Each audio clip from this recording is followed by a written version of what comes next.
Assalamu alaikum wa rahmatullahi wa barakatuh. Kwaniriza omulabe mulungi eyekumidde ku GTV nenkwebaza emirimu emirungi gyotusizako engalo olunaku olwaleero. Mukkirize mbaanirize omwezi omutukuvu ogwa Ramadan gwonna Allah gwasobozesezza n'obeera ng'ogutuukamu. Allah mwebase ate era musabe akusobozese okukoleramu ebyo byennyini byoteekeddwa okubeera ng'okola. Mumalusenkayi ge gange okubeera nga nkutuusa ku programu eno ku GTV program Ramadan special. Twabagambye programu eno etandise ya mwezi ogwa Ramadan okuva ku lunaku olusooka olwaleero ate era ejja kubeera ng'eggwako ero mwezi gwa Ramadan nga guweddeko. Programu eno ejja kubeerangawo ssaawa 10 okutuuka ku ssaawa 11 ez'olweggulo ate era tujja kugiddamu eri bannaffe abalya ddaako ku ssaawa 11 okutuuka ku ssaawa 12 biidhni subhanahu wa taala. Mbasaba mujekuumireko, mujje tujja kubeera nga tuyiga obusiraamu bwaffe. Abawalimu ab'enjawulo tujja kubeera nga tubaleeta nga tuyigiriza ku kisiibo. Saako n'olunaku olw'ebibuuzo nalwo bwe luli tujja kubeera nga inshallah tubeera wamu ng'obuuza ate nga tukwanukula. Olunaku olwaleero lina district card w'e Mubende era yatudde dda Ntende. Mukkirize tugendeko gy'ali, abamumanyi atuuse, abatamumanyi ate era nammwe abatasula mu bitundu byatwala eby'e Mubende ate era nammwe azaabalabeko nammwe mulabeko wanyina ku mpewo za GTV biidhnillah. Mukkirize tugende wa Sheikh ate ababuuzeeko ate era tukomewo tugende mu program biidhnillah. Naam Sheikh tukwaniriza. Naam. أعوذ بالله السميع العليم من الشيطان الرجيم. بسم الله الرحمن الرحيم. رب اشرح لي صدري ويسر لي أمري واحلل عقدة من لساني يفقهوا قولي. أصلي وأسلم على الحبيب المصطفى محمد بن عبد الله صلوات الله وسلامه وعلى آله ومن تبعه بإحسان إلى يوم الدين. وبعد أمانيا ندبوز شيخ بشير إدريس سنسوكو disukadwa Mubende munasingo munabuwekula nange twala omukisa guno okuyozayoza abaddu n'abazaana ba Allah subhanahu wa ta'ala. Allah okutusobozesa okubanga tuyingidde mu mwezi guno gwa Ramadan omwaka 1444 ate mu mwaka abantu gye basinga okutegeera ndowooza 2023. Kyekwejjukanya kyaffe kyetutambula nakyo kyakuba nti twayingidde dda mu mwezi ogwa Ramadan ate nga Allah subhanahu wa ta'ala yasse etteeka n'amateeka nga kikakata ku buli mukkiriza omusiraamu okuba nti asiiba omwezi guno ogwa Ramadan. Okusiiba kigambo kyava dda, kigambo bwe bakikozesa mu Luwarabu baga nti asiyam, kigambo kikadde kitegeeza okusiiba oba Omuwarabu agamba nti huwa imtina al-iradi an kulli shay, omuntu okweziyizaako ye kennyini nnyini okubaako omulimu gwonna gwakola. Kuyinza okuba okulya, kuyinza okuba okwebaka, kuyinza okuba okwogera kubanga hikayatan tukirina mu Qur'ani Nabi Zakariya ngaga nti inni nadhartu lirrahmani sawma walam ukallima alyawma insiya. Yeziyizaako okwogera olwekyo kyeyaliko kiswa mpanvu. So mufunze twayingidde dda omwezi ogwa Ramadan. So ali eyo atulakalire ffe tutandise okubeera nti tuyiga. Mukkirize mbategeeze nti gwe wenna alina kyoyagala okuba nga okutegeeza mu programu eno okubuuza.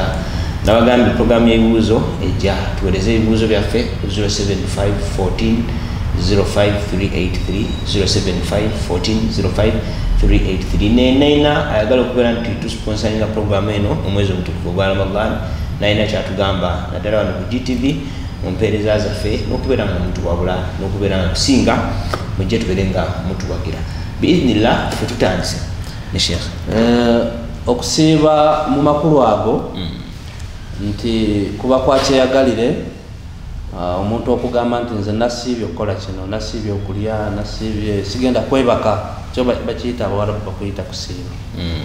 Naye bilmunasaba olwaliro kituliko kweko okusiiba okwalalikibwa oba okwa sharia. Kiti kyakweyagalira. So Omuwarabu agamba nti ana swaimu an kadha, olwaliro ndi musiibe ku kino, sigenda kwogera oba tagenda kukola kinalaza bulaza. So bagamba nti swaimu. Naye ekigambo suyamu wano mu lulimi ekya sharia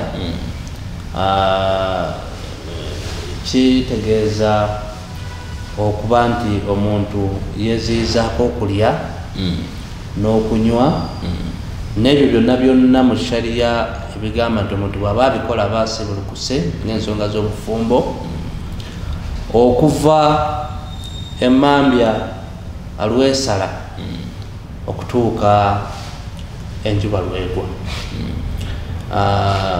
Allah subhanahu wa ta'ala bwe yali atulalikako okusiiba kuno, yatulaga nti okusiiba kuno si kwefe abatukusooseemu, sifa abasoose okusiiba. Emirembe ejjajja gyalina buli mulembe gwalina ensiiba yaabwe gikusiiba. Era ekyali kikakata ku bantu ba Nabbi Musa Abayahudi okusiiba, nabo baali balina ensiiba gye basiibamu. Ekyali kikakata ku mulembe gwa Nabbi Isa alayhi salatu wassalam, balina nabo ensiiba gye basiibangamu. Era ndowooza mu ntandikwa Nabbi sallallahu alaihi wasallam batuuka e Madina yasanga abantu balina ensiiba gye basiibamu, nga balina n'ennaku ze basiiba, naye nga okusiiba tekunnaba kuba nti kulalikibwa, tekunakutufuuka kwa tteeka eri ekibiina kya Nabbi Muhammad sallallahu alaihi wasallam. So era kitulaga mu byafaayo nti Nabbi yabayigiriza abantu okutandika okusiiba kristo mu mwezi ennaku 3, ako kwe yagatta ne yawmu Ashura, okuba nti basiiba olunaku Muharram nga amaze okutuuka e Yathrib oba Madina nga abantu basiiba ensiiba eyo. N'abuuza nti olunaku kyolwo, nti olunaku bwetuti ne bwetuti. Naffe tulusiibe, naye tulusiibe nga bwetuti ne bwetuti. Paka Allah subhanahu wa ta'ala mu kitabu ekitukuvu Quran aya 183 surat Bakara beyaga nti baada a'udhu billahi minash shaitani rrajim ya ayyuhalladhina amanu kutiba alaykumus siyam kama kutiba alal ladhina min qablikum la'allakum tattaqun. Naga nti abange mwabakkiriza okusiibanga mulalikiddwako okusiiba kama kutiba alal ladhina min qablikum, okusiiba kuno n'aba basooka bazze bakola basiibanga, naye okusiiba kuno kubasembeza eri okutya Katonda. La'allakum tattaqun, kyaddaaki omuntu bw'anaasiiba mu bwennyini bw'okusiiba n'akola ebyo bimugwanidde okuba nga abikola mu mwezi guno, kijja musembeza eri takwa. Era nga yagala kyekigendererwa kinene Allah subhanahu wa ta'ala lwaki yalalika okusiiba. Era nga bwe tubiraba practically abantu abagezezaako okusiiba, fe abagenze maaso nga tusiiba, nti mu kisiibo wallahi amazambi gakendeera, abantu okusobya kubeera kutono, bakwegendereza obwegendereza oli okukola omuntu okukola ezambi kuyitirira. Ekyo nno nekisooka kimusembeza, ebyo byonna byonna bisembeza omuntu eri okwongera okutya Katonda nga talina zambi lyakoze, atya okulimba, atya okulyaza amaanya, atya ebikolwa byonna byonna ebyekko omuntu byandigguddemu, kubanga Allah subhanahu wa ta'ala yatusaasira mu hadithi ya Nabi sallallahu alaihi wasallam alaga nti omwezi guno bwe gujja Allah subhanahu wa ta'ala akwata shayatini n'azisiba ku njegere, ate naggulawo emiryango gy'ejjana. So obola nti Allah batuteereddewo, kyovola batugamba nti ani allakum, congratulations eri oyo yenna yatuuse mu mwezi guno, kubanga abatukulembera mu kutuuka mu mwezi guno bakimalanga kumpi emyezi 6 nga bakisaba Katonda kibatuuseewo. Allah mtuweza atuke mu mwezi gwa Ninga Ramadhan ula emyezi mukaaga kubanga mausimu alkhairat eno season emu ku seasons ezibeera mu bulamu bw'omuntu nga zo za birungi za kwesiima nti omuntu yenna Katonda gw'aba asaasidde kuba kusaasira kwa Katonda okulaba nti otuuka mu mwezi guno gwa Ramadhan era buli omu yandibadde ng'alaba atulaba era awulira nga yasobodde okuba nti atandika okusiiba akyebalize Katonda kubanga ebirungi bufukunya ebirungi bingi omuntu byatasobola kumenya la tuaddu wala tuhsa tosobola kubimala n'obimalayo omuntu byafuna mu mwezi guno omuntu byafuna nga yanuyiridde naga nti ngenda kusiiba omwezi guno so tetuyinza butayozayoza aba bagutuuseemu era abantu bangi abakopa enkola ey'okuyozaayoza abantu okutuuka mu mwezi guno kubanga kyattendo mu bulamu bwe ekisookera ddala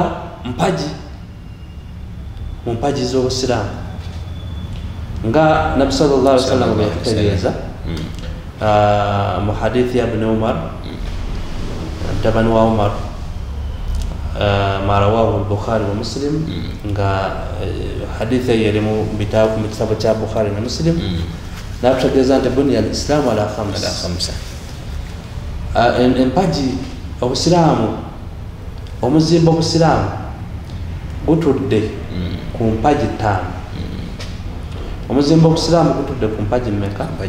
Ku mpaji 5 shahadat an la ilaha illa Allah omuntu okwatula n'akitegeera mu mutima n'akikkiriza ate n'akyatula nteri asinzibwa mutuufu okujjako Allah wa anna Muhammada rasulullah era Katonda era Nabi Muhammad sallallahu alaihi wasallam mubaka era muddu wa Allah subhanahu wa ta'ala ikamu ssala kuyimirizawo ssala itaabu zaka wa zaka ebyo bye tuzze tuyitamu kati empaji ey'okuna yetuligo siyamu shahar Ramadan okuba nti omuntu asiiba omwezi guno gwa Ramadan si kyeyagalire nsoga agamba kyeyendere si kyeyendere wabula teeka era tolowoozaako bulowooza n'ogamba nti nja kyeyagalire abantu empaji kyebayita empaji kintu kikulu era omuntu kyandibadde awo obudde okulowoozaako naye omuntu asaala lwayagadde asaala lwazze abagenyi asaala lwali ku mukolo eyo mpaji olina okugisoma n'ogitegeera so n'okusiiba bwe kutyo nti empaji kwezi empaji 5 obusiraamu kwe butudde era kiba kitegeeza mu mpaji abalimanya ebyokuzimba nti empaji singa eba togiyimiriza kiba kitegeeza nti obusiraamu obugudde olubete saawa yonna busobola okugwa busobola okuba nti tebuyimirira so atulaba ku GTV yeetaaga ategeere nti okusiiba kuno mpaji Allah bagamba nti kutiba alaikum bimaana furida alaikum wa wajaba alaikum kikakase gye muli kyabuwaze so si kyakweyagalira nze nasiiba oba nze sijja kusiiba nze nakedde siwulira bulungi kwegamba mu ngeri ey'okusaagasaaga nedda kyabuwaze era mpaji nti Allah subhanahu wa ta'ala gikutuusaamu kyetaaga okwebazibwa noga nti alhamdulillah be baatukulembera kye baakolanga emyezi 6 kati baamalanga ate okusiiba emyezi emirala 6 bagimalanga beegayirira Katonda akkirize so kitegeeza obukulu bwayo obw'empaji eyo so tebasiiba togoberera bugoberezi wabula naye manya kyoli kino si kinyumo tetukirinda bulinzi ng'ekinyumo wabula tukirinda n'enniya entuufu nti Allah bansobozesa nengutuukamu bannange babitubeera mu kwewera nakugwewerera nti nsobole okuba nga ngusiiba era oba olina okusaba Katonda okulaba nti akusanze embeera eno ng'oli mulamu ng'olimu abo abasobola kubanga ebirungi bingi ebirimu oyo eyasiibe okulaba nti Allah subhanahu wa ta'ala abaako bingi byatutaasa amin sikiriza omulabi ali eyo oluvannyuma lw'okumutegeeza okusiiba okwo kati tumutegeeze ani ateekeddwa okusiiba ani atateekeddwa okusiiba. Omulabi ali eyo atulaba ku GTV TV yaffe gaggadde tutwala omukisa guno oluvannyuma lw'okuyozaayoza n'okukuteeka mu muntu nti okusiiba kuno Allah yatugamba nti musiibe la'allakum tattaqun, kitusembeza ebyokumutya. So okwerekereza byetwerekereza byonna ebyo byonna byewerekereza mu kisiibo bikusembeza oli okutya Katonda. Obona okutya okwo osobola okukutambulirako ate ebbanga eddala eryokumala omwaka. So okusiiba kuno kulina abateekeddwa okusiiba era waliwo shuruutu wujubi shuruutu ezikakata nti omuntu omusibi yandibadde bwati. Awalan wa qabla kulli shay an yakuna musliman, omusibi alina kubeera musiraamu. olina kubanga oli musiraamu. Oli musiraamu. Tujja tukulira eyo mu byalo byaffe nga ye Mubende ne Kasanda, ndi muzaale we Kasanda Munakikandwa, nga abantu baffe baliwo abaasibanga olw'ekinyumo kuba ffenna tuva mu families nga abantu si basiraamu.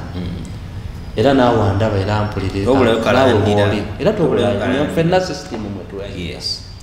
Tulina bakojja, tulina abaluganda, tulina abakozi betukola nabo ewaka, abatuyamba, abayambi abatuyambako. So bambi omuntu asiiba kubanga mu kusiiba kuno kwa sharia huwa al-imsak, kwe kweziyiza an kulli al-muftarat, ebyo byonna ebisiibulula omuntu, okulya, okunywa, obwagazi bw'obufumbo, newe emisana paka enjuba lwegwa. Ekyo kya ddiini. So byonna tubyerekereza okuva enjuba emambya lwesala okutuuka enjuba lwegwa ku salatu magaribi.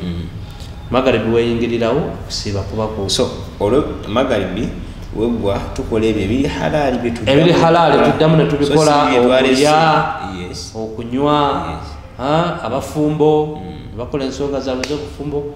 So si kulimba n'okukola kinti okusiiba kuwedde kati nedda. Wabula ng'era abamanyi bwe batugamba nti okusiiba mu birowoozo n'okusiiba kwonna kuliwo emisana n'ekiro. Wabula ebyo ebikolwa ebyo ebikulya, kunywa n'ensonga z'obufumbo shahawaati ziddamu oluvannyuma lwa Ramadhan, oluvannyuma lwa magaribi tumaze tukasa tusiibulukuka. Andaba tulina okutwala okumanya nti omuntu alina kuba musiraamu. Kyembadde nkudrivingako kutwala nti abantu bangi eyo baatusiibirangako, baatuyambako, era omu ayinza okuba nga munafu nga bwe tujja okulaba nti mulimu groups z'abantu abatakkirizibwa kusiiba nga la yajibu alayhim, tekibakakatako. Naye abantu baatusiibirangako, basenga baffe, bakizibwe baffe baani, naga nti okusiiba kwayingiddewo, ffenna tuli mu basiibi. Enjala n'emuluma naye nga tamanyi ki kyafuna mu kusiiba, tamanyi lwaki tusiiba, naye ali mu kikungo. Bali mu kikungo abatali basiraamu abatusiibirako. Tomulimbalimba nakumulimbalimba nti alina empeera gyafuna, kubanga obusiraamu kalombolombo kwoyo anaasiiba.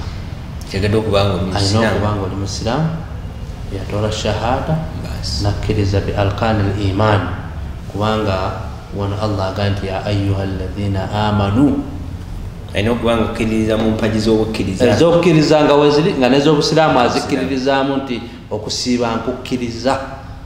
Kubanga Nabbi sallallahu alaihi wasallam bwe yali annyonnyola yatugamba nti man swama ramadana imaana, nga akkiriza nti mukkiriza eri Katonda. So abo batuyambako bwe tubeera awakana basiiba olw'ekinyumo, oyinza obutabagaana naye gwe kitegeere nti empeera tebakola ki, tebafunamu mpeera, balumwa bulumwa ki, njala. so tusooke tusembeze imaani zaffe tubeere nazo obukkiriza bwaffe bukomewo bw'obanga wali wavaako mu busiraamu sooka oddemu otole shahada weetereeze bw'obanga oyagadde ndi bannange okusiiba kuzze so nalina musiraamu atosibuka busibukusi n'otandika kulya ddaabu wabula sooka oddeyo waseeka oba owomuntu obuddemu oyingira obusiraamu kubanga obusiraamu kalombolombo akakutuusa mu kusiiba so obusiraamu kikulu era bali abatuyambako obuyambi Allah nabbi agambye sallallahu alaihi wasallam imanan wa ihtisaba kiba kitegeeza nti tarju al ajra min Allah osuubira empeera naye ogwogambye okusiiba bakizibwe baffe ba Joseph baani basenga gwogambye okusiiba nga n'empeera tamanyi nti anaafuna empeera kubanga obulombolombo buli bubiri mu busiraamu olina okuba nti okkiriza Katonda ate nga omusuubira nti era okusiiba kwajja kusasula olwo kiri kisooke kituukirire ati tugambye nga musiraamu so omusiraamu wano omusiraamu tujja musuubira kumusiibirako naye wadde musiraamu tojja kusuubira kukusiibirako kuba kati wano mu Ramadani buli musiraamu alina kusiiba buli omu anoonya mpeera ze so togamba ne bwaba kubanga waliwo ekituukirizibwa okuyambako waliwo eyafa nga yalekayo ekisiibo teyakisiiba agwo omusiraamu ayambako eyafa tomuyambirako wano nafusi gusooka ate omulamu gosooka kukola ki oli omuyambako n'okumujjuuliriza ngaomujjuuliriza mu nnaku endala ezitali za omuliira kati waleero olina okusiiba ate obeereeyo n'olwala oba n'ofuna ensonga yonna n'ogamba kasita waalimu ninamu akaana ka mwannyinaze ka Josephine kanyano kansiibirako oba nze ndi munafu akaana ka mwannyinaze kano kanansiibirako ka Caroline akatasiramu kange nedda maama nedda taata okusiiba kuno lwoya lwa munnyindo buli omu alwejja yekka bw'obanga olimu abo abasobola okusiiba ng'oli musiraamu olina okwesiibira ekyokubiri ensonga nga nayo nkulu muobwo mulombolombo obukakata ku muntu asobole okusiiba an yakuna ataklif an yakuna mukallaf ataklif mu sharia kitegeeza nti olina ensonga bbiri okuze okukula kuli mu myaka then n'ekyokubiri al aql okuba nti obwongo bwo butegeera kyokola amakulu otegeera al aqlu gairu majnun toli mulalu gairu mugumi alayhi towunze waliwo okuwunga waliwo okuzirika novaako naku zinagati awunga nazirika bonna abati bakyaliko obwongo kasitabeera nga tebukyategeera oziriseeyo essaawa mu lunaku olunaku lufu olunaku luba luki lufu tolubala nti oziriseeyo awungawungamu oba aganda omusajja oyo okuva ku makya saawa okutuuka saawa 4 obwongo buba tebuliiko naye bambi bwe zituuka 5 addamu n'akola ki kubanga omuntu okubanga obwongo tebuliiko bintu bingi byakola omuntu Katonda yali aba musonyiwe kubanga ekyo si kyakyeyagale ogyeko abanywa ejaga nakeera ku makya nanywa ebitamiiza neyereetera okutamiira so fanta maskul gwojja kuba n'okubuuzibwa kwenjawulo so akalombolombo namba 2 antakuna mukallafa ataklif kwe kubeera nti olina ensonga 2 okuze tulina abantu betutunuulira netumanya nti omuntu ono atuuse okusiiba tulina abaana ewaka myaka 12-13 abalala min alfuqaha mulimu abagamba nti atamyiz asobola okwawula ekirungi n'ekibi nosobola okwawula sigamba kutunira mwana n'omutunira n'ogamba nti akaana kano kanafunafu okusiiba kujja kanafu yakujja mwana wange tosiiba naye nga atuuse asobola okwawula obwongo bwe bukola buki bulungi ekyo baita taklif kino kibi kirungi kino kibi kino kirungi era nga tuyimiriddemu kaawo omulanga gwange eri abazadde mwenna abatulaba eyo yonna gye muli mutwale obuvunaanyizibwa okulaba nti mukubiriza abaana bammwe okutandika okusiiba nga bakyali nzijjukira maama wange ajja tinakatomasutuula allah amunkuumire akyali mulamu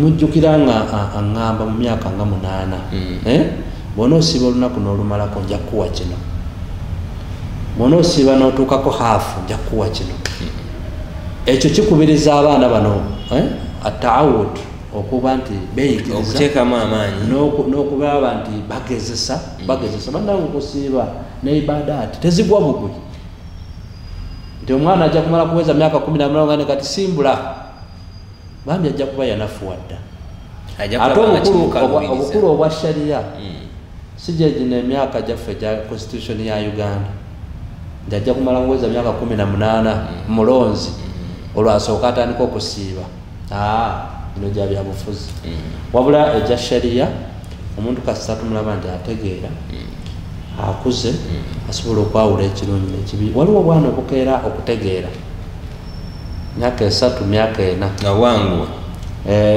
nga bwanguwa bambi tokateeka ku kibonerezo ono mwana akuze yatandika okwogera waliwo abaana batandika okwogera mwaka 1.5 myaka 2 nga muganda ako katandika okusiiba n'ebigambo kalina bingi nedda katujajingira nnyo ku bigambo omubiri gwe tegunnakakata naye abaana baffe ali mu masomero gaffe aga primary abaana b'ekyokuna b'ekyokutaano myaka 10-12 batandika naye bw'aba alemereddwa tomukambuwalira naye omwana atuuse mu kyomukaaga mu kyomusanvu myaka 11 myaka 12 omwana oyo wakati ennaku zino abaana abo batuuka mu secondary nga bali myaka 13 14 oyo aba akereye naye 12 tutandika bali sevinga mu senior 1 abaana abo basiiba era taklifu eba etandise asabeera nga obwongo bwe bulungi obwongo kitegeeza nti ategeera ebitambula ate akuze so kalombolombo akamutuusa kukola ki fasabiyu omwana omuto atannatuuka myaka egyo atannatuuka awo bw'aba agezezaako naga nange azuuka n'alya nammwe eddaaku ebiseera ebisinga babeera bawulira yes baba bawulira nemuzuukuka nemukubaganya esepiki bawulira era mu kisiibo naffe kadhalika kunna naffe bwe twali bawuliriza akawo k'emmere bavaayo ne batandika saawa nnyana aganda kibulukuke togande lwaki walidde eddaaku yaffe aba mulungi kuba olwo aba asesetuka ajja asinziira bwanatuuka mwaka omulala ogenda okulanga yali atuuka mu 4 atuuse mu 7 genda okuweza emyaka 8 ogenda okulanga atandise okumalayo olunaku abaana abo mubawewe maanyi babeere bannaddiini abalungi njagala kwebaza mwenna abekumidde ku GTV program Ramadan special bwetu tugitandise ine district kalduwe Mubende Sheikh Bashir sensuku olwayo lutambudde naye bannamubende tubatumira mwenna mu Kampala muli bangi naye abakulira ku ludda lw'eddiini saidi eyo ku lwa mufti Ramadan mubajje ate shekhe gwe tuli naye olunaku olwali bingi byetugenda okubeera nga tuyiga wamu naye mukkirize ekitundu ekisooka tusooke tukikome wano naye gwe nalina ekibuuzo ku 075-14-05-383 ate katukomewo ekitundu ekisooka bwe kitu kitambudde katukomewo mu kyokubiri.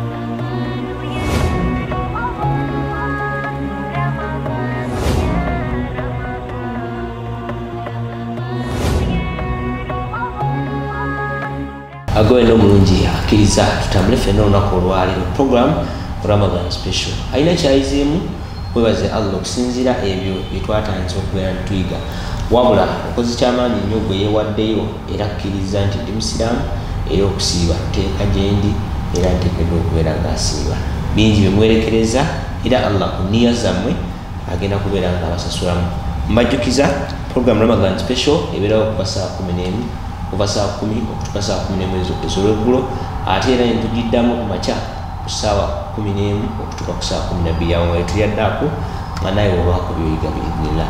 Nine Sheikh Bashir district kadhi w'Emubende gwe tulinayo olunaku lwayo mukirize tuddeyo olwakadde nti tuba nakangi ate twongere okubeera ntitujjukanye namutukomye nga tukubiriza abaana baffe yes bateekemu amaanyi bongere okusiiba. Nina omuzadde omu amanya gaserekeddwa naye nanakuwala nga tugenze ku ssomero erimu ssomero lya secondary teryali lya basiraamu naye nga abaana beekozeemu omulimu era nga bali redde kisiibo bakiwulira era naye twali tukyalidde abaana baffe nga basatu. Kyava omwana agamba nti taata batwongere ku kino na kino na kino kubanga tugenda kutandika okusiiba. Kyala kyava aliko omukyala yaliko nagamba nti kusiiba kutuuse naye gwe gundi tosiiba gwe tugenda kusiiba. Mwana mu secondary senior 2 senior 3 ogenda kusiiba yagamba gwe oli munafu nnyo nemmere ekulema okumalawo kati bw'onoosiiba ogenda kuggwawo agenda kuggwawo. Omwana omudiscouraginga ate nga ye yeewulira nga amaanyi agakola ki bannange okusiiba si bunene bwa bode oba si kugamba nti omuntu alina kuba munene alina kuba nti oyo okusiiba ajja kusobola nedda yes kyova olaba wano akalombolombo akokusatu al itaaka au itaaka obusobozi.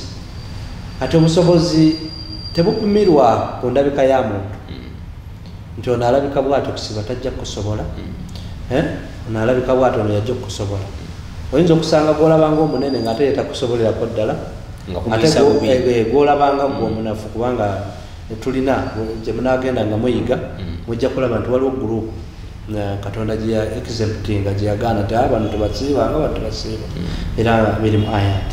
So okusiiba ataaka n'obusobozi obusobozi kitegeeza nti omuntu ono yeewulira muli ng'asobola ye yennyini yeefiiringa nti nja kusobola oba talinaawo maanyi kimuziyiza teri musawo amugambe nti tosiiba. So okusiiba kiri ku ggwe niyayo kasita onyweza nobeera ne azimu ng'osiiba. Abalala bawulira nti sisobola nze bannange enjala empisa bubi nnyo bannange okusiiba njala kyetuba tugendamu era kyetegekere. So omuntu tobeeraawo n'ogamba nti nze bannange enjala empisa bubi nnyo nina omuntu gwe nawangalanga naye nga bwe zituuka ssaawa nga muka bannange nze bannange enjala ejjula okunzita bampe emmere endi. Ogwo muzannyo mu ddiini ogwo muzannyo abantu gwe bateekeddwa oluwuliramu ye ng'akayala kazze abantu balowooza nti omuntu alina kusiiba ng'atakkuse era kyova olaba balala bawa lem excuses bawa excuses ezitanyuma. Lwaki tewasiibye nti saafunye byakulya sirina byakulya mu kisiibo.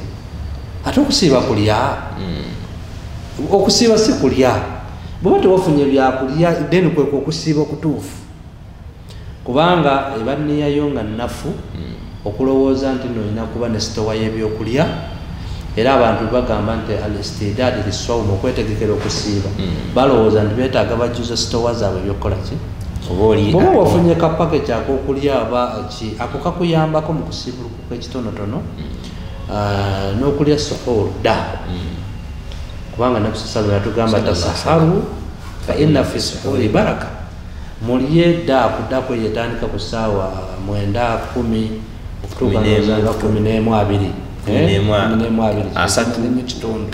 11 olyayo akantu naye tekitegeeza nti nojja kubeeraawo olye n'okulya okunakubuza n'okwekyusa n'okussa ng'omuntu yeepakira ekyokulya abeere ngaaga nti aziyiza enjala okukola ki okumuluma. Nedda enjala nakyo kigendererwa mu kusiiba.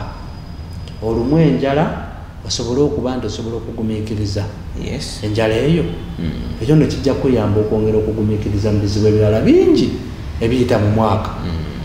osobola okumanya kwabo abagagga nti omuntu bwasiiba abeera bw'ati. Ddala omuntu bw'ali ŋŋambanga nti nasiibye enjala nsaba kyakulya ndimanya nti enjala eruma era omuntu oyo ndimuwa. Kyo kiyambako okutereeza n'okulaba nti obulamu butambula. Naye omuntu ayagala asibe nga kkuse ekitasoboka era tebisobola kumazaako lunaku wabula era nalaba omu mu bana abogetera okwogera ennyo yali mulokole ng'agezaako okugamba nti abasiraamu batulimba n'okusiiba. Sikeera ku makya n'alya omuwumbo gw'emmere n'akeera ku makya n'alya omuwumbo gw'emmere bana sitekulya mukuba muwumbo gw'emmere kuba kulyako katono kubanga ekyo kya baraka. Ekituzuukusa tulye mu kulya mulimu ebintu bingi nti bw'ona osobola okuzuuka ku mwenda okulya ojja kusobola okusaala ku tahajjudi, ojja kusobola okusoma ku Qur'an, ojja kusobola okukola ebirala ebyegatta ku kusiiba. It is a chance fuluswa omuntu gy'afuna mu Ramadan olumu gy'atasobola kufuna mu myezi mirala nti okuzuukuka si eno yakulya yokka ne kuliko ibadaati endala ezitambulirako. So omuntu talowooza ali eyo atulaba nti nno okulya kinene nnyo mu kusiiba. Okusiiba kuba kusiiba era towa bantu excuse lisaasibe kubanga nabadde sirina byakulya oba weekubye endobo kubanga kuno kusiiba si kulya. Era ebiseera byaffe bisinga n'embuto zinafuwa. Osibuka ku kabooto olunywayo ekikopo kya katunda oba eky'amazzi n'okukkuse embuto zaffe zikendera ne zifunza. Era omuntu akugamba nti yalemeddwa okusiiba kubanga talina byakulya obwo bunafu bwa imaani ye kubanga bye tulya bye bitono mu Ramadan. Okulya kubeera mu zino ennaku endala. Ate ojja muganda nti yasanze tasiibye naye ng'alidde ekyenkya alidde ekyemisana alidde n'olweggulaawo aliddeyo obumpwankimpwanki n'ekyeggulo. Kati gwe ebyokulya alina bingi ate okusiiba tekwetaaga byakulya. So ekyo tukiveeko. Ataaka bwe busobozi tugambye tetubulabira kuki ekyo nyinga eyokusatu. Ekyokuna mu ebyo omuntu ani yandisiibye asiha obulamu asahihi omuntu omulamu atalina ndwadde. Endwadde za bika bingi. Waliwo endwadde abaaganira ddala okusiibira ddala nga bo obulwadde bwabwe tebusobola nvuba. Obulwadde obwo omusawo yali komendinga tojja kusobola kusiiba, weetaaga okuteekinga eddagala enevel 3 hours oba buli kaseera bwekati. Ate eddagala ligobererako ekyokulya n'ekyokunywa obeere mulamu kubanga alhayaatu obulamu buno obwensi obulamu mukaddamu bwe bukulembera. Eddiini y'Obusiraamu teyajja kutta bantu era teweekaka ng'oli mu kategole eyo kubanga bw'onetta n'ovaako obulwadde nti abadde alubirira kusiiba nga bakugamba wala taqtulu anfusakum. Allah yatugamba inna Allaha kaana bikum rahima. Allah musaasizi gye tuli yatukwata na busaasizi. So tobeeraawo ne weekaka. Allah yatugamba nti walladhina yutiikuunahu bimaana la yutiikuunahu abo batalina taaka batalina busobozi mu kusiiba mulimu abalwadde naddala obulwadde bwe tumanyi naffe so oba okwebuzaabuza kubanga tolwalira abantu batandise okuliyetinga alusazi buli omwana onya excuse abali mu kiri ekyenjala enjala ennuma nnyo ze banempisa bubi oba mungu yandisaaside nenfuna bambeesabira na birwadde mungu yanifuje nenfuna excuse nedda kuno okusiiba Allah yasinga okumanya kubanga abalala asobola n'okweggalira abantu n'alya emmere n'avaayo n'abeera mu mmwe ayasiibye naye kyova olaba Nabi sallallahu alayhi wa sallam yagamba Allah subhanahu wa ta'ala anyumya naga nti emirimu gyonna omuntu gy'akola lahu gikye illa sawm okujjako okusiiba fa innahu li okusiiba okwo kwange nze Allah wa ana ajiz bi era nze nkukola ki nze nkusasula. So okusasula empera gyakuwa okusiiba kuno kwa nniya naye kibakakatako omukuba nti omuntu oli mulamu bulungi weewulira nti munahiya sahiya oli mulamu bwoba owulira nga tebitambula bulungi mu byobulamu katugambye nti obulwadde bwa mirundi bwa miteeka ebiri mulimu obulwadde bw'olukonvuba mulimu obulwadde butugwira obugwizi tonatandika kusiiba kubanga toli mulamu bulungi bw'obeera oli mukyala bakusanze olwaleero oli mu mbeerayo eya hayifu oli mu mbeera etakusobozesa kusaala so n'okusiiba oba tosobola oba okusiiba kukusanze olimina anufasai abakamala okuzaala togenda kusiiba paka nga omusaayi ogwo gulekedde ogw'oluvannyuma lw'okuzaala so waliwo abalala obulwadde nga bubagwira bulwizi ng'omusujja ne gujja so omuntu tabeeraawo n'abeera n'akagere nga kamufuuyirira akagere kanfuuyirira nze sijja kusiibamungu aŋambye nze ndi mulwadde bulina okuba nga obulwadde obwo bulina alaaka nnyo ku mutima ku kibumba ku bulamu bwo ku organize ez'amaanyi so oyinza okuba nga ekigere osobola okisiba bandagi n'otambula era n'osiiba tuga nti ndi mulwadde bannange temunafuya allah subhanahu wataala aga nti wa antasuumu khairun lakum mbalamira mwandisiibye in kuntum taalamuuna senga mumanye mbadde mumanye ebirungi ebiri mu kusiiba so tokulyetinga mbeera oba tokizagyaretinga mbeera exaggeration kwe kukisussa olwaddemu awo nanka nekasoboka noganda mungu yampa rukusa nino gikozesa okozesa rukusa ofuna empeera naye waliwo nokozesa azima noga nebulemu olusujjasujja naye kansiibe kubanga olina okuliwa olina okuliwa toliwa olukonvuba olwokunvuba bano bandalwala alusa zagaana bano banalwala organizi zaafa mbeera ku ddagala abasawo nga recommendinga tosiiba gwe tosiiba oyina ekirala bajja basomesa butyammwe bwe mulina okubeerawo kubanga allah yagaa nti waladhina yutikuunahu fidyatun taamu miskin nti baba tebasobodde olw'endwadde ezo bo baliisa buliisa abalijja mu maaso kuba lunaku ezisooka bali babuulira muliisa mutya era mukola mutya naye bano ab'endwadde zino ezannaku 2-3 ndi ku mpiso bwolwala n'obulemeramu nnaku 7 omunaku 10 manya nze ndi musujja naye nga wawona dda manya ennaku ezo zakuliwa nga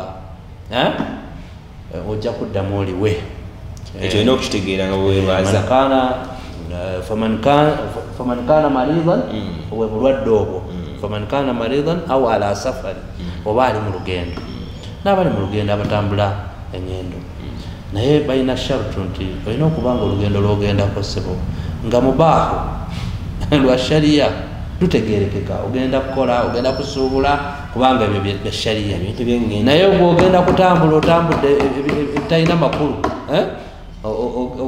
ogenze kwenjera mu haramu ate olwali tugenda batugamba tugendako jindi oli mu kikungo waliwo ledi ekunga wano etukunga abantu ogendako ku beach manyi ogenda ate olugendo luwanvu sigenda kusiiba gyogenda ogenda mu baahu nga tikyetagisa ogenda mumalala nga ne bwotuula wansi osobola okubeerawo ndowooza olwokuba nti obudde bugenze katugende nekisembayo abamu kuba fukaahu bateekawo al ikama okuba nti omuntu mutuuze waali mu kitundu waliwo omuntu nga kumpi obulwamu bwe bwonna emirimu gyakola mutambuze obulimu bwakava wano kyagenda jindi eitha nga omulimu ogwo katonda gwe yamuwa gwakola bamukozi wa gavumenti asiba mukutambula wano ate ngaafuna amashakka olina okuba nga olugendo olwo bwoba olutambula ofuna obuzibu kati olwokuziyiza amashakka agayinza okutuusa okulwala n'okufa katonda akugamba tosiiba anti kati tugamba nti engeri omulembe gwaffe gye gwakyukanga gwantambula bakatwira bannaffe nga ye omulimu gwe gwakuvuga naye abeera arawundi oba yakimanyi nti kumakya nivuga okuva wano mpaka Mombasa ye nga bwate bwali nga obwe bulamu ate bwe bulamu era bwe twogeddeko kati oyo nga ye alaba nti nze mukange nja kusobola okusiiba omuli bwabagamba nti abagenda wali mu aya ngaeggwayo antasuumu khairun lakum bannange okusiiba kyandibasingidde kuba waliwo omulaba nti omanyi obulamu bwe bufuuka bwa bulijjo obumanyira era abamu batambula okuva e Nairobi n'avuga ekirole olumu n'ekyokulya nekimubula n'atuuka bulungi agenda okutuuka wano oba enamanvu oba wa gye zitera okupaakinga oba wali ejjinja wali nga n'obudde bukoze eki buzibye naye ng'atawulidde nanjala kati oyinza okuba nga obwo obulamu wabumanyira bannange nga yedaidan bwe bulamu bwo bwa bulijjo osobola okubugumira nti asoma okhairul lakum naye olina lukusa senga nga olugendo owulira nti lulina mashaka wegali. Omuntu omulala yali ava wano ku Entebbe airport naye ng'ensimu yagenda embeera y'obudde gyaleka eno eri waatuukira egenda kubeera ndala kati ye n'abeerawo nga kati mbikole ntya. Ekyo nakyo masala mawanvu gajja kujja naye gwe gy'otuuse mu bantu beeri osanze bukyalaba tobala budde ndaza kati nakasiiba essaawa 12 nze byange ngenda kusiibulukuka ogenda okuva eno Mungu aba akugeredde beera n'abantu abo musiibulukuke nabo ogumiikirize bayitha we ne mumbeereza bulijjo amawanga gye gali ng'obudde buwanvu kusinga obulala fe twawangalya mu Saudi Arabia nga tusoma Madina naye nga ddaku muyinza okirya saa 7 oweddi ogw'ekiro ddaku mugiridde kubanga ku 9 bagenda kwaziina musaala eki subuhi ngeno wafa ate 9 ziba kiro ojja abantu baba kiro nnyo kati ojja kusanga nga abantu basiba essaawa 16 17 waliwo abeetaabe naye gira nabo yes nga tusiibukira nga omusana bakyagulaba bwe bati mungi saawa nnyo ekiro bo balowooza obudde bwogwe tetubeera wano mu ssaawa 8 ebyo gyebiri naye era waliwo abamubeera nga wano mulimu mu kusibulukuka ng'eri beebase naye waliwo nakirala ng'ate obudde buwanvu bambi nga buwanvu obw'ekiro bwe bufunda bufunda nnyo ssaawa nga 5 okuva ku magaribi ate eyo ku ssaawa 6 7 nga beteekateeka kulya ddaaku ku 9 bagenda kusaala subuhi nga muntu asaala nga subuhi ne muddayo ne mwebaka nga tubanga classes ziri nnomo zitandika ssaawa 2 ne muddayo nga subuhi mwagimaze dde ne muddayo ne mwebaka essaawa endala kumpi 6 nga zimuzeeyo kwebaka ate nga subuhi yawedde dda kati naye jjukira oba walidde dda ddaaku kati otambula embeera y'ekitundu mwoli Katonda ajja kukusobozesa era omaleko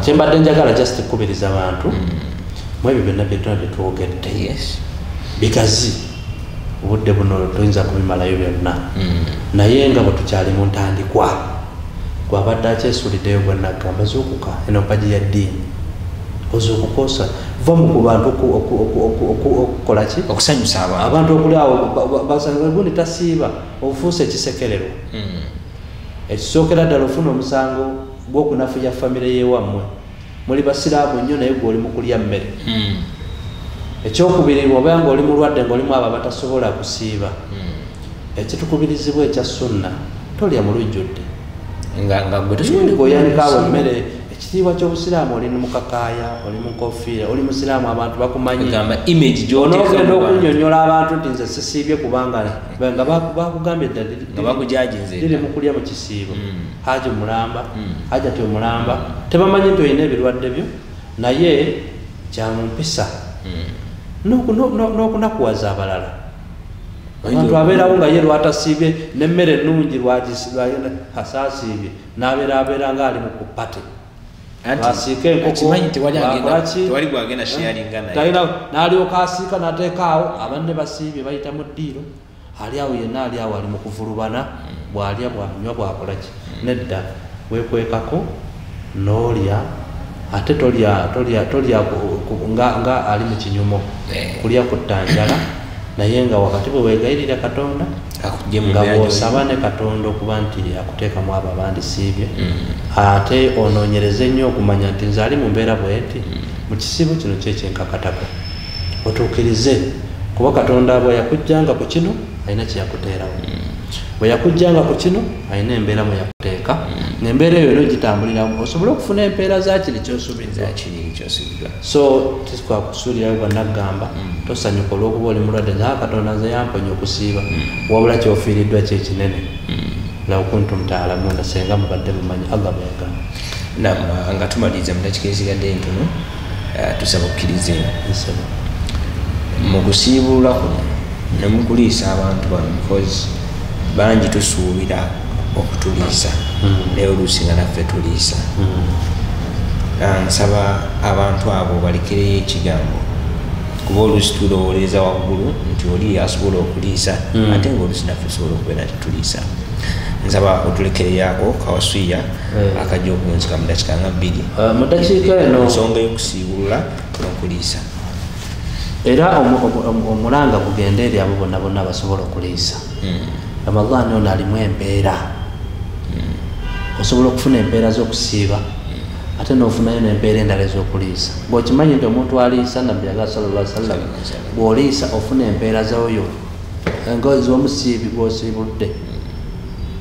Kati eri abo bonna bonna abali mu nfuna engaziko mukoleyo packages muziwe ku bantu abateesobola musobole okubafunako empeera. Katonda ono shaharul khairat mausim season eno tewesulirayo gwannagamba nawe gwe bawadde package toolakero wene ku munna atafe nange nsobola ogabirako. Yes era naawe n'ofunayo ndaba eno ya nnaku 5 Yes. emala ennaku 5 yes ennaku 2 zigabe totya teweraliikirira era Katonda agenda kuddizaawo eri yagenda kufanjala nga bino bwabireese n'ebirala ejja kukola ki. Kati abalina obusobozi tebakubira omulanga mugende mugabire abantu. Mulimu abagagga Katonda basaasidde ne bakitegeera era bagenda bakola packages ez'enjawulo ne baziwa abantu baba bateesobola mugende mu maaso. Ate naawe gwalaba nga ateesobola gula akawagu k'amenvu funa amazzi amatonotono siringi 2000 zisobola okusibula omuntu n'omufunako empeera. Ku mizikiti gye muwangalireyo mu byalo ffe tuli bannakasanda bannamubende mutandika okugula amenvu mugateeke ku mizikiti mugule obwokunywa buno obutonotono. Abantu abajja ku magalibi abasibulukirawo eriyo abaddu ba Allah kati ngabo bagenda kutagetinga mizikiti tayina suubi wabula bwe ziwera saa 12 dakiika 4 ng'afuna wuzuye ng'atuula kabalaza k'omuzikiti. Abantu abo balinze mmwe balinze ffe balinze ggwe ate tulina kyabbakolera kubanga Allah yabateekawo naye yabateekawo tubafuneko empeera. Tonakuwala mugule ebikomera mugulire abantu bajje bamasakin abateesobola muno omwezi gwakwefulira nakweyoolera. Allah subhanahu wa ta'ala asooka atuwe obukulu n'atuwe n'empeera ennene eri mu mwezi guno. Alhamdulillah tuyanza Sheikh tusiibuliraawo otumireko n'abantu baffe boyagala naye abasiraamu bano bategedde nti ogenda kusomesa. Yes bona alhamdulillah wassalatu wassalamu nebaza Katonda okuba nti mbaddemu abo abasooka okusomesaako ku TV yaffe gaggadde GTV. Ntumira n'okuyozayoza bannamubende bannakasanda benkulembera okutuuka mu mwezi guno. Mbagaliza Ramadhan ennungi eri ewaabwe wadde abamu bali Kampala eri ewammwe abamu muli ena abagagga abafunye ku ssente ba SK baani mutwale muddeyo emizikiti gyammwe gye Nabingoola muddeyo emizikiti gyammwe gy'Ekasande gy'Ekawakayibe gy'Ekabulubuutu mutwaleyo ebintu abantu gye bali eyo beetaaga okubafunako empeera. Abawanu umma benkola nabwe kitongole ky'obwannakyewa Allah ayongere okubawa embavu okulaba nti mukola emirimu gya Ramadhan. Abawumoja muwange district Wakiso okulaba nti mutambuza emirimu. Atasobola atamanyi beetaavu gye bali ebibiina ebyo biwe bituuse kubanga bituusizza obwetaavu. Yes gweoyinza okuba boogabira nga tebasaanidde kale basaanidde kuba olaba babitwala naye abantu bali eyo ewaffe mu Kasanda bali eyo ewaffe mu Lwende bali eyo ewaffe bali eyo Kalamojja bali eyo Kapucholo bali eyo embeera nzibu nnyo. Webitongole wa umoja batwale beyongereyo kuba balina amagulu amawanvu bakutuusize sadakayo okulaba leeta ku Supreme Council leeta mu zaka leeta mu social service obagambe nti bannange ndina bino abantu beetaavu bali wano beetoolodde wonna beetaavu mu Ramadhan essuubi abantu libali mu mizikiti ebintu mbitwale ku mizikiti abantu babirye ate mufune empeera. Alhamdulillah. Wasallallahu ala sayyidina Muhammad nabiyul ummi wa ala alihi wa sallam. Amanya ne dobozi Sheikh Bashir Idrisa Sensuku kadhi wa Mubende. Assalamu alaikum wa rahmatullahi wa barakatuh. Wa alaikum assalam wa rahmatullahi wa barakatuh. Akkiriza nkwebaze kwakkiriza olunaku olwaleero etutambulira wamu era obaddeko nnyo ng'otuuliza mukkirize mbebaze olina kyoyizeemu gwe olunaku olwaleero kyofunyemu kyekuumireko ate kyotategedde beera ng'okibuuza wabula kibuuze mu mbeera ennungi bw'obanga omusomo guno ogusanze guggwa ate nobako kyowulira notakitegeera tokaka muwalimu ate kutegeera gwe kyotegedde wabula mubuuze akuwabule mu mbeera entuufu. Mbadde Omar Senkai ku Ragi TV program Ramadan special bwetu bwetandise first edition era tujja kubeera nga twongera okubeera nga tubaweereza program yino zigenda kukyuka tarawih biidhnillah tujja kubeerako neyaffe ey'emakka nga basaala era bangi mujja kugenda mubagoberera n'ebintu ebyenjawulo ebikyuse mu programu zaffe eza GTV ku lw'omwezi gwa Ramadan. Omwezi gwa Ramadan gunaggwa tujja kuddayo mu normal programming tusinkane omulundi omulala. Assalamu alaikum wa rahmatullahi wa barakatuh.